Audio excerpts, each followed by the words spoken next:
Hello YouTube, j'espère que vous allez bien. Dans cette nouvelle vidéo, nous allons voir c'est quoi les composants formes, comment l'exploiter, comment l'utiliser pour avoir par exemple ce genre de résultat. Vous voyez automatiquement, on nous signale là que je devrais remplir le formulaire pour passer à l'étape suivante. Un composant que je trouve assez peu exploité. Mais ici, nous allons voir comment l'utiliser à bon escient. Question de sécuriser vos applications et de mieux avoir un process beaucoup professionnalisé. Donc, si je remplis là, vous voyez automatiquement, voilà, j'ai la possibilité de passer à l'étape suivante. C'est parti. Ok, on va commencer par créer une page, inscription via l'IA, bien sûr. Je vais l'appeler inscription inscrit. On va faire une preview pour voir ce que l'IA nous propose. Le formulaire classique, on va faire insérer page, inscription page.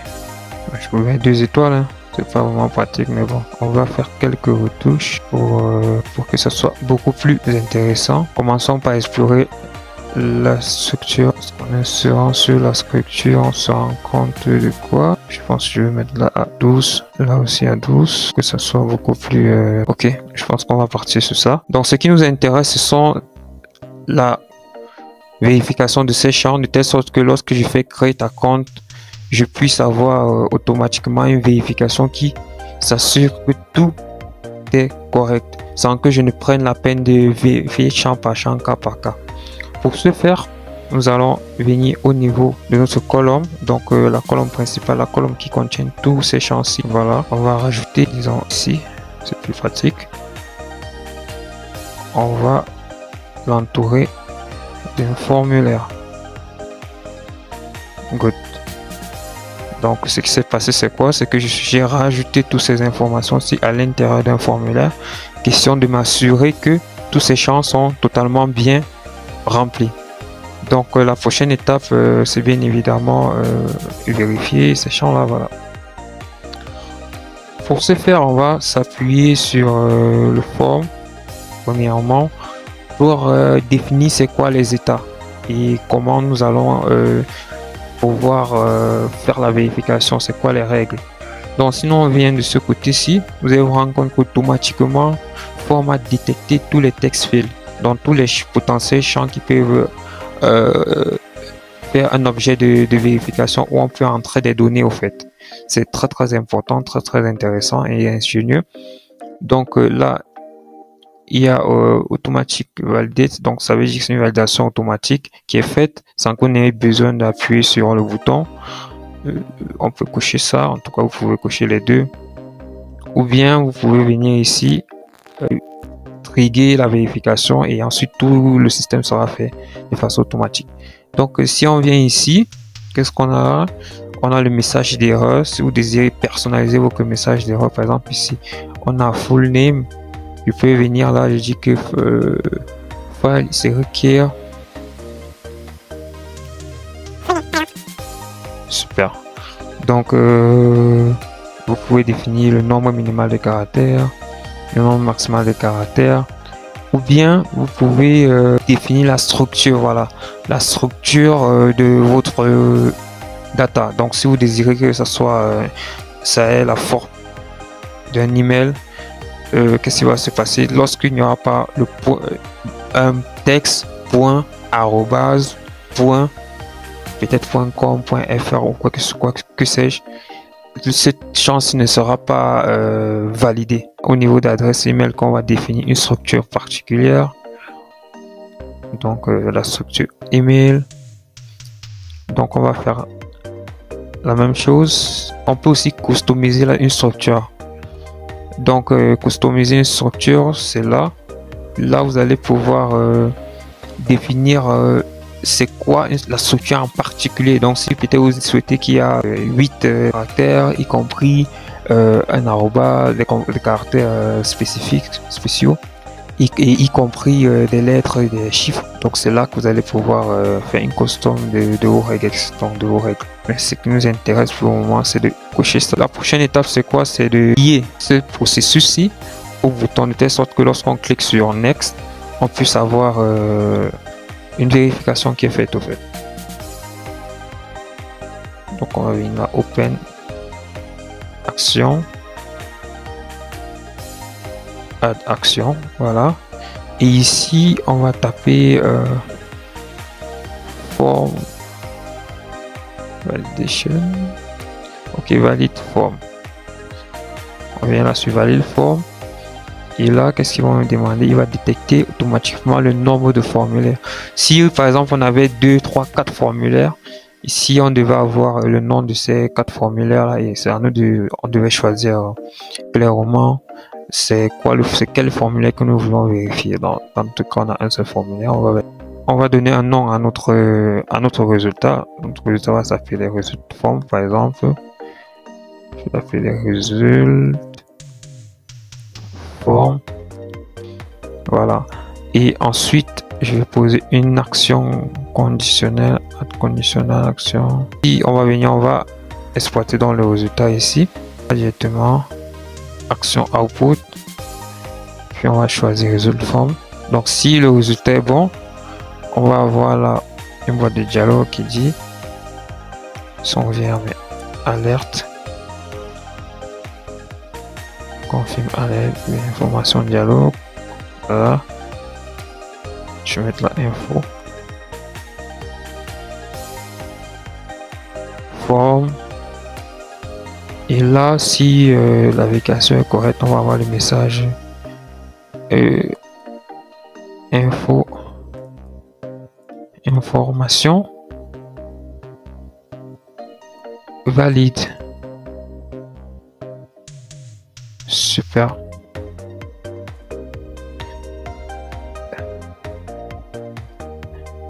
Puis on va essayer de tester tout ça.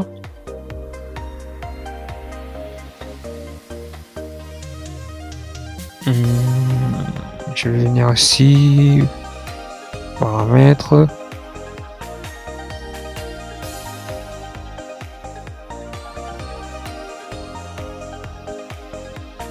authentification, première page, ça sera forme,